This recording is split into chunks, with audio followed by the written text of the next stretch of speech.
Again, what one pointer that I want to understand is how do you onboard a new team member remotely without losing the human connection, which is a bigger challenge that we are facing from the time of COVID, right? Online virtual team members is a challenge. It's something like, a daughter-in-law coming into your house. I believe I love to take all these examples from real life in terms of parenting and leadership, because when a daughter-in-law comes into your house, it is the responsibility of the in-laws more to make her settle faster.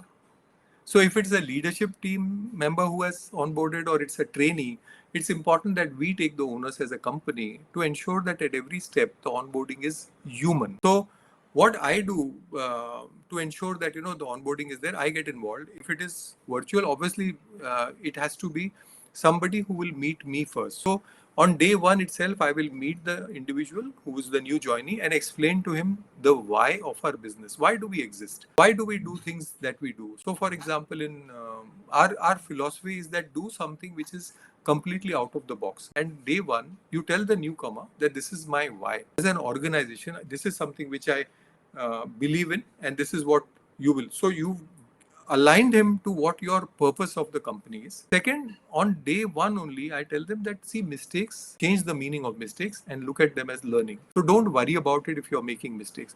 So on day one, the guys feels, I said, we will encourage you to learn from mistakes, not keep making them or repeating them, but don't worry about mistakes. So don't worry about it anytime. So that really eases the thing. Third, I have a personal philosophy which is of CANI, CANI, constant and never ending improvement. I believe in that. Anything is not perfect. So we have our coaching services, we have our recruitment, whatever we have.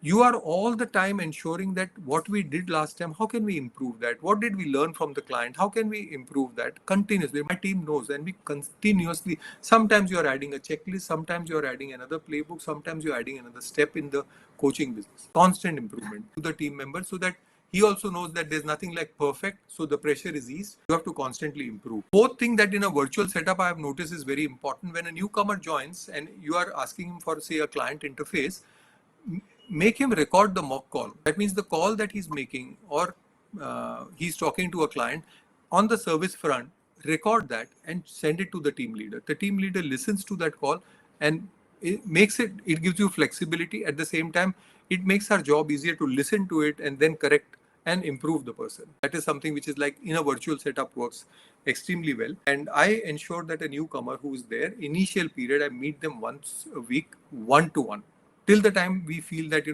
and give them the confidence that you can talk to me about anything.